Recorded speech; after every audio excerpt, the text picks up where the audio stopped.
हिंदू मुस्लिम कौन कर रहा है। तो आलोक जी, एक प्रश्न ये भी है कि हरियाणा में चुनाव है, ऐसे में यहाँ पर राम मंदिर पर बोलने की क्या जरूरत थी।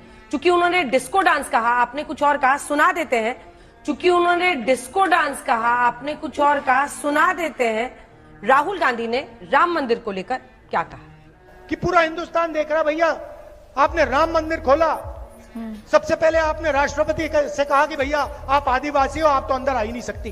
किया उन्होंने, अलाउ नहीं है आपको, किया उन्होंने। उसके बाद अमिताभ बच्चन को बुला लिया, अदानी को बुला लिया, अंबानी को बुला लिया, किसी एक मजदूर को नहीं आने दिया।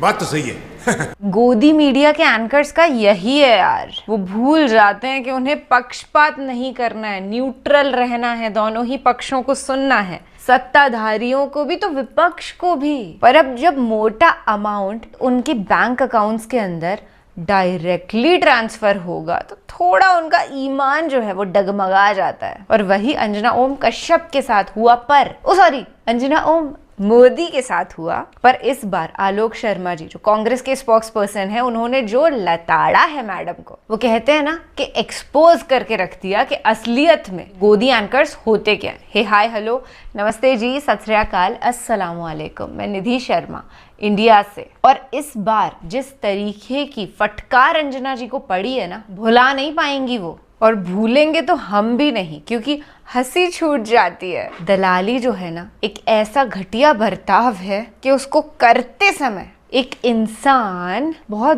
बेवकूफ नजर आता है, जोकर जैसा लगता है। बड़े ही कटाक्ष ये शब्द हैं, पर अब क्या करें, हरकतें जैसी होगी वैसा ही तो एक इंसान को नवाजा जाएगा। अब एक होते हैं सच्चे पत्रकार, रवीश कुमार जी की हम कितनी इज्जत करते हैं, पर गुल्लू तिहाड़ी जैसे सारे गोदी एंकर्स ने अपनी इज्जत जो है मिट्टी में मिला दी है। अभी भी वक्त है उनके पास, समझ जाना चाहिए, जिंदा हैं तो तौबा कर लें, माफी मांग लें भगवान से और अच्छा काम चालू कर दे। बड़ा प्लेटफॉर्म भी है उनके पास, लोकप्रियता भी है, पर ना समझदार को इशारा काफी होता है, और इतने समझदार ये गोदी के दलाल लगते नहीं।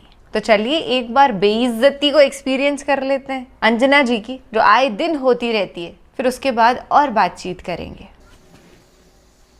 वो स्त्री है, प्रकटी होने के बाद भी कुछ भी कर सकती है। स्त्री चोटी की मोहताज नहीं है। हिंदू मुस्लिम कौन कर रहा है। तो आलोक जी, एक प्रश्न ये भी है कि हरियाणा में चुनाव है, ऐसे में यहाँ पर राम मंदिर पर बोलने की क्या जरूरत थी।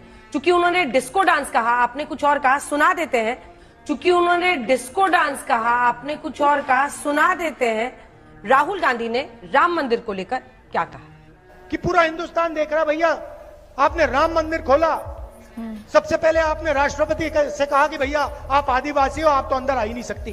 किया उन्होंने, अलाउ नहीं है आपको, किया उन्होंने। उसके बाद अमिताभ बच्चन को बुला लिया, अदानी को बुला लिया, अंबानी को बुला लिया, किसी एक मजदूर को नहीं आने दिया। बात तो सही है। आपने किसी बढ़ई को देखा, किसान को देखा, मजदूर को देखा? कोई नहीं। डांस गाना चल रहा है, प्रेस वाले हाय हाय हाय कर रहे हैं, नाच गाना चल रहा है, डांस चल रहा है। तो ये था राहुल गांधी का बयान। आपको लगता है इसकी जरूरत वहां पर थी? आप खुद कह रहे हैं कि हिंदू मुस्लिम करने की जरूरत नहीं है। सवाल आपको शहजाद जी से पूछना चाहिए था, डिस्को शब्द नहीं था, लेकिन डिस्को शब्द नहीं था। चलिए दोनों से प्रतिक्रिया ले लेते हैं। अंजना जी यही तो बायस बारी बारी से कर लेते हैं। फिर बायस नहीं है, नहीं बायस नहीं। अंजना जी आपको पहला सवाल ये पूछना चाहिए था। रुको जरा, सबर करो। आपने कहा हिंदू मुस्लिम की जरूरत नहीं है। अंजना जी, जिसने कहा हिंदू मुस्लिम की जरूरत है, आप नहीं तय करेंगे। आलोक जी, ये रोज का मैं आपको फिर कह रही हूँ। अरे भाई, ये जो आप ही तय करेंगे क्या? सुपारी लेके आते हैं ना, बिल्कुल। क्यों प्रश्न कौन पूछेगा? मैं तय करूंगी। क्यों करेंगे? मैं करूंगी, वरना आप बताइए फिर गलत होगी उसको हम टोकेंगे। आप नहीं टोक रहे हैं, आप जानबूझ के एजेंडा चलाते हैं, क्योंकि आपको लगता है सोशल मीडिया पर आपको ताली मिलेगी। देखिए धर्राएं काट रही है ओम को। मैंने वो बाइट इसीलिए निकलवाई, अंजना जी, मैंने वो बाइट इसीलिए आपने भी अपने मुंह से डिस्को डांस शब्द यूज किया। मैंने बिल्कुल नहीं, क्यों बोला? बिल्कुल नहीं। मैंने कहा कि उन्होंने बोला है या नहीं बोला है। अब बोला है नहीं बोला, राहुल गांधी ने क्या कहा है? बोला है नहीं बोला, नहीं बोला आपने, रिवाइंड कीजिए उसको दोबारा। अभी बता दे भाई, अभी बता दे। चूंकि उन्होंने डिस्को डांस कहा, आपने कुछ और कहा, सुना देते हैं आप लोग प्रॉब्लम ये है कि बीजेपी के एजेंडे को पुश करते हैं बड़े साइलेंटली पॉलिश्ड वे में। आपके साथ प्रॉब्लम ये है मेरे साथ प्रॉब्लम नहीं, आपकी मजबूरी है यहाँ पर आना, आपकी मजबूरी है, आपको डिबेट में आना भी है और उसके बाद आकर बदतमीजी भी करनी है, हम बहुत लोगों की बदतमीजी भी करनी है। बिल्कुल मुझे पता है ये बदतमीजी है, बदतमीजी कौन कर रहा है, ये बदतमीजी है, ये बदतमीजी कौन कर रहा है और कौन करता है, बदतमीजी है सर, वो पूरा देश मैं जानता आपको है। बहुत आप सुनिए ना, हिंदू या मुस्लिम तो पर रोज आप हो रहा शहजाद है। पूना वाले से माफी मंगवाइए, मैं आप किसी कहिए से माफी मांगे। मैं उनसे बोलूंगी, खुद मांगे। लेकिन आप पहले जवाब दीजिए दिक्कत क्या यह है कि शहजाद ये पूना वाले हिंदू ने 4 मुस्लिम का बार एक शब्द एक्सटेंशन बोला, नहीं है? आपने भी उसको रिपीट मैं किया जान रही ताकि वो लोगों में पूरी तरह से मैं मीडिया के जान रही माध्यम थी। से बैठ अच्छा जाए। 6:30 हो गए ना, 6:30 के बाद आपका ये काम रहता है एजेंडे पे 6:30 आकर की बहस करना, बात नहीं। मीडिया पर ये अटैक 25 करना, मुझ पर पर्सनल एक्यूजेशन लगाना, ये अंजना जी, आपकी राहुल स्ट्रैटेजी गांधी रही की है। छवि को खराब करने में बीजेपी और स्ट्रैटेजी मीडिया का बहुत बड़ा रोल रहा है सही पकड़े हैं। स्ट्रैटेजी और है। उसका पूरी तरह से अभी एक तो बाकी एग्जाम्पल मीडिया पर जाकर तो बोलने की हिम्मत है नहीं मुद्दे आपको। पर आइए, मुद्दे पर आइए। आप दोनों लोगों को दर्शकों ने आपके देखा, साथ आप बिल्कुल दोनों लोगों का आपको भी क्या देख रोल रहा है, आपको भी देख रहे हैं, आप मुद्दे पर आइए, आपको भी देख रहे अब हैं। मुद्दे पर आइए, सवाल आपके पूछिए। नेता कहते हैं आप लोग मुस्कुराते रहते हैं, कोई लेकिन बात नहीं देखिए ना, गुस्सा। मुस्कुरा के प्रॉब्लम हम क्या है दूसरों ना, का नुकसान करें, देश का प्रॉब्लम क्या है ना कि आप चाहते हैं कि आपकी आरती उतारी जाए। क्या क्या क्या बोला? प्रॉब्लम क्या है ना कि आप चाहते हैं कि आपकी आरती उतारी जाए, शब्द आपको ऐसे बोले जाए जिससे आपने आप एक सेकंड रुक जाइए। देखिए आज आप स्टूडियो में आए हैं, बिल्कुल नहीं था, इसीलिए मैंने बाइट मंगवाई, इसीलिए बाइट मंगवाई, इसीलिए बाइट मंगवाई। आपके दिमाग में दरअसल इतने कीड़े घूम रहे हैं ना, शक वाले की छवि को खराब करते, दिमाग में शक के इतने कीड़े घूम रहे हैं। आप चुप रहिए, अब आप सुनेंगे। सबको चुप मुझे वो बाइट सुनाना था, मुझे वो बाइट सुनाना था। ये तो पागल हो गई। लेकिन आपके साथ क्या है, क्योंकि आपको अभी ताली मिलेगी, आपके एक दो नेता वो आलोक शर्मा क्या तुमने धोया क्या ये तालियों के लिए गलत करता, बिल्कुल। कौन एंकर कितनी तालियों के लिए काम करता है, मैं मुंह नहीं खोलना चाहता। नहीं ले मुद्दे सकते पर आइए, क्योंकि आप मेरे शो में बैठे मुद्दे पर आइए। और दूसरों के बारे में आपको बोलना है तो मैं फिर कहूंगा, मैं दूसरों की बात नहीं कह रहा हूँ, मत कीजिए। मैं आपकी भी बहुत कह सकता हूँ, लेकिन मैं नहीं कहूंगा। शुरू कीजिए, इसीलिए अगर आए हैं तो आप बिल्कुल नहीं कहूंगा, मैं मेरा वो नेचर नहीं। मैं कहता हूँ एक बार और देखिए। मैं आपकी भी बहुत कह सकता हूँ, लेकिन मैं नहीं कहूंगा। शुरू कीजिए, इसीलिए अगर आए हैं तो आप बिल्कुल नहीं कहूंगा, मैं मेरा वो नेचर नहीं।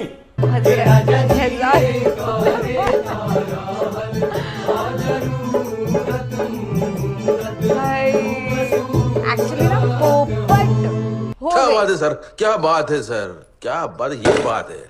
अरे कहना क्या चाहते हो? एंड दैट्स हाउ ये बिक गया है media, right? How strange it is कि राहुल गांधी जी तो अपनी पूरी छवि सुधार चुके हैं, जो मीडिया ने डिस्ट्रॉय कर दी थी ना कि पप्पू है, और सबको पता है असली पप्पू कौन है। अगर आपको मालूम है तो कमेंट सेक्शन में लिख दीजिए। तो उनकी इमेज को वापस से बिगाड़ने का काम स्टार्ट हो गया है। उन्होंने कहा ही नहीं, डिस्को डांस कहा ही नहीं, वो कह रहे थे नाच गाना चल रहा था, जो कि पूरी दुनिया ने देखा है भाई।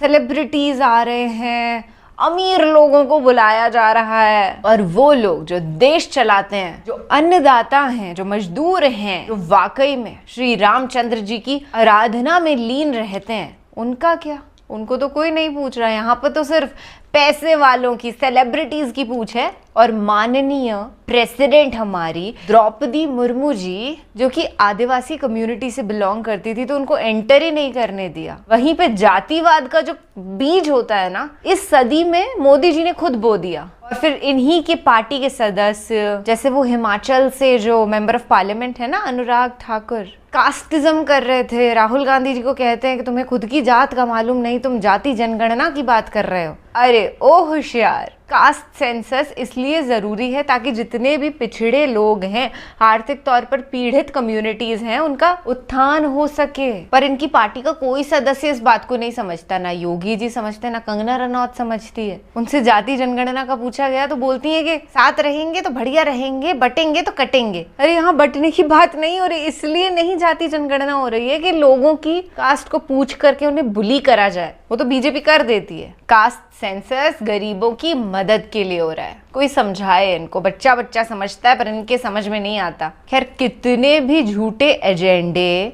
गोदी मीडिया चला ले अब, पर सक्सेसफुल इस बार तो नहीं हो सकता। पावर में इंडिया अलायंस ही आने वाली है देश से। जो माननीय अभी फिलहाल प्रधानमंत्री जी है ना, उनको टाटा बाय बाय करने की तैयारी जनता कर चुकी है। सच है ना ये बात? कमेंट सेक्शन में अगर आप अग्री कर देंगे तो मैं समझ जाऊंगी कि हाँ, हम एक टीम में हैं, हम सच्चे देशभक्त हैं, हम संविधान के समर्थक हैं। चलिए फिलहाल मैं लेती हूँ आपसे इजाजत। खुश रहिएगा, ख्याल रखिएगा अपना और अपने सभी घर वालों का। जय जवान, जय किसान, जय संविधान।